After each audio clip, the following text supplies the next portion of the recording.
Thanks for tuning into the Loss Prevention News Network. I'm Joe LaRocca, and I'm here with co-MC Amber Bradley, who's going to introduce our next guest. So we are very fortunate to have Rex Gillette, Vice President of Retail Sales for Protection One ADT, with us today. First, we have to thank you because we know this digital conference would not be able to go on the live air without Protection One ADT. So we really appreciate you guys' support. Thank you, Amber. All right, so it's been about a year since Protection One and ADT merged under the Protection One's executive leadership. So we wanted to check in with you, see how it's all going. It's going great. Thanks for asking. Actually, it's gone a lot faster than we expected it to. The ADT family embraced the change, and we successfully started to implement the metrics that have made Protection One so successful over the years. Same-day service is always a religion at Protection One, and so we've gravitated towards that with the ADT organization too. So we're mimicking all the things that made successful Protection One from a customer service standpoint in the combined companies, and it's exciting. You know, we're big, we're a big guy, and if we can pull off the customer service and the size of ADT, the combined companies are going to be fantastic. We've got 18,000 employees now, 8 million customers, and everybody's just ready to be serviced better. Yeah, so a year in, it's smooth sailing, because I mean, mergers can be difficult. Well, I can't, you know, I'm sure it wasn't perfect, you know, they never are. But I'll tell you, from the executive and management standpoint, I think everybody is pleasantly surprised of how it went. And again, nothing happens overnight for sure, but as you said, we're about a year into it now. We've done a lot of things. I talk about same-day service, but we've taken away all of our phone trees. We did that Protection One, that won us all kinds of call center awards and everything.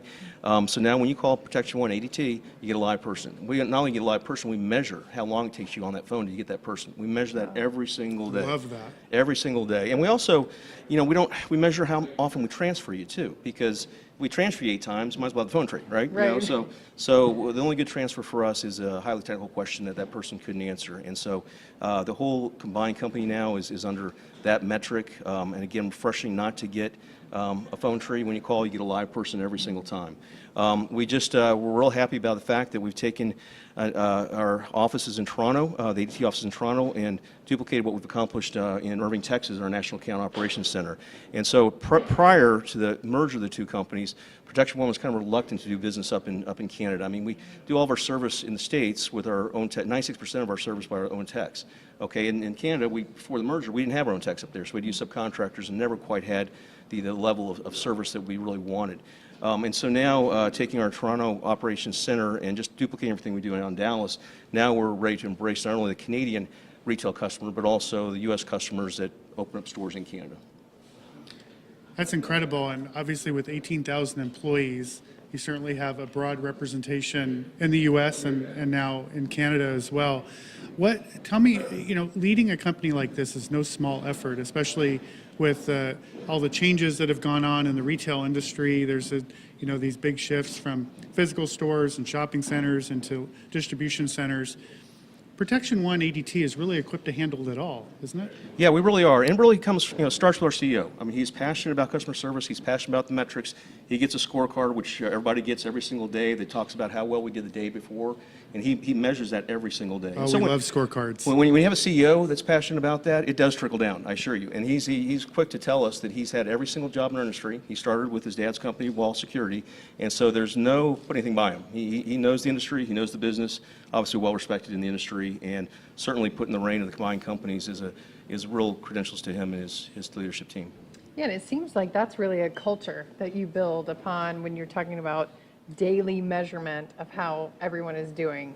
So talk a little bit about the Protection One culture and kind of how that has led to your success. Well, you know, we flash back 7 years ago when we all got to Protection One. The company changed hands. That's when Tim and his executive team really acquired the company through a firm in Chicago. It was almost starting with the whiteboard, because we had this big company, we're the second largest company at that point to Tyco, but we didn't have any reputation, certainly national accounts, because the past regime really didn't go after big Fortune 500 entities. And so we were able to just start from scratch. And it's refreshing when you have a big footprint and you can say, we want to do this, we want to do this better. Here's what mistakes we've learned from our past, and here's how we can do better. Now that took time. You know, that didn't happen overnight. And we weren't marketing same-day service overnight either. That took a couple of years. And so what we're real excited about is we all remember getting that culture change back at P1 at a much smaller company, and the time it took to accomplish that. We were all pleasantly surprised how fast the changes have come at Protection One ADT. That's great. You know, when you think about the retail industry and where we've gone from, you know, ordering something online and having it delivered 2 weeks later after going through these extensive fraud screenings and just the logistics of shipping it out from somewhere, to now ordering and having it delivered the same day, you've really mirrored the industry in many respects, that you're now delivering your service in the same day as well. It's incredible. Well, thank you very much. We're real proud of it. Yeah, you should be. Now, as you look at the, you know, management of employees, the question I always want to ask people in your position, looking at this broad footprint and a large number of people, what differentiates you? Somebody wants to come to work for Protection One ADT. How do you attract new talent, and what sort of training do you give the new employees that come on board? That's a real good question. And I think if you take our industry and you take a look at the large integrators in our industry, and I worked for a couple of different ones before that, and I think there's a consensus. You could probably ask a lot of the retailers that you know, that come to the D&D, that the overall service on a national scale is pretty mediocre. In some places less mediocre. And so when you have great customer service, people tend to like their job. They tend to get up and go to work. Now, if you spend half your salesperson, you don't want to spend all your day dealing with problem installations. That's what happens with some companies. So if you wake up every day and the customer's happy, you can do your job, whether you're a technician, whether you're a salesperson. And so we obviously you know, try to attract the best of the best. But I think what they find, especially if they've worked in our industry, it's refreshing to have that type of a culture where everybody is taking care of the customer. We have elaborate training, you know, in regards to our technicians and everyone really that comes on board. So we got a great system. That's great. So you are no stranger to the D&D hot seat, and that's true. But so this year we have a new table. That's our hot table, the hot seat. So we'll let you choose, because you know you're a big sponsor for us. No. so we're either doing travel hacks, which is travel tip. I mean, I'm sure you travel a good bit in your role, or things that are just so annoying when you travel. And you seem like a pretty positive guy, but I'm sure you've got some things that might be a tad annoying. Yeah. I do travel a lot. I travel almost every week, and you know, we're cost conscious, so I'm flying economy like most of our company, not all of our company.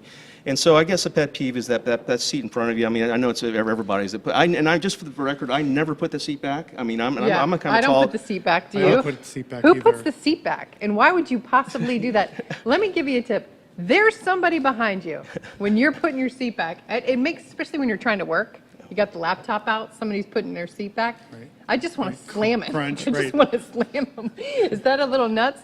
We've really Hostile moved flying this over environment. to, well, hostile flying environment. I know. I'm going to be the one pulling the exit window out. Just saying, good one.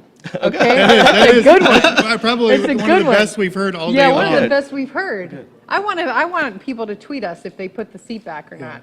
Because if you do, you should be ashamed. I don't, you know We what? are living in a civilized we world. do not want to see your dandruff. We do not want to smell your hair cream. Really, don't put the seat back. And for the record, does the 2 degrees really make a difference? Does Does it? it really make a difference when you're trying to get some sleep? That's a good one. Thank you for that cathartic little exploration.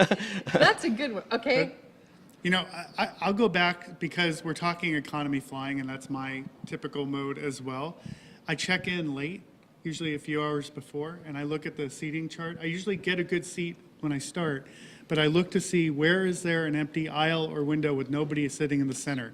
Because no dumb schmuck is going to deliberately put themselves in a center seat between 2 people. They're going to avoid it at all costs. It's really the sucker seat, right? Yeah. And then you've got the folks that want okay, so if you're sitting next to the window, you have the window. You have somewhere to put your head if you're tired. You also have, you know, the nice window view. On the aisle, you got the extra legroom. You got the rest, right? But, you know, you got those folks, they're like this.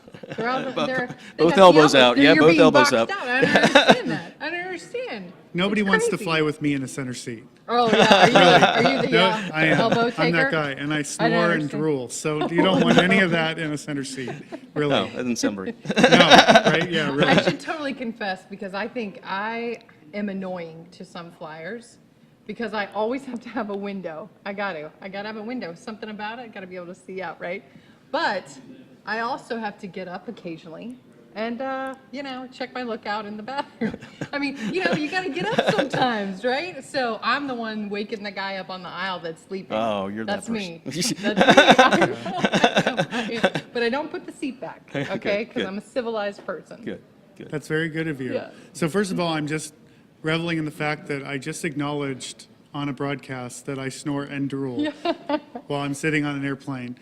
Thrilling note. I Really? think we're just going to turn it back over to Gus Downing so we don't go further down Thanks, into Rex. the hole. Rex, thank you so much for joining us.